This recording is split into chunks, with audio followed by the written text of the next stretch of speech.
భద్రాచలం శ్రీ సీతారామచంద్రస్వామి దేవస్థానం ఆధ్వర్యంలో శ్రీరామకోటి నిమజ్జనోత్సవం ఘనంగా జరిగింది.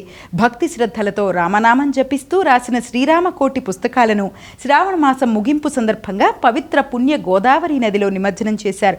తొలుత భక్తులు సమర్పించిన శ్రీరామకోటి పుస్తకాలను 2 లారీల్లో నింపి ఆలయ ఈవో రమాదేవి ఆధ్వర్యంలో ప్రత్యేక పూజలు నిర్వహించారు.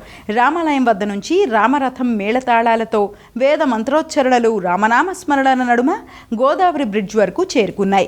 పవిత్ర గోదావరి నదీ మాతకు అర్చకులు ప్రత్యేక పూజలు నిర్వహించి గోదావరి మాతకు పసుపు, కుంకుమ, పూలు, పండ్లు, నూతన వస్త్రాలను సమర్పించారు.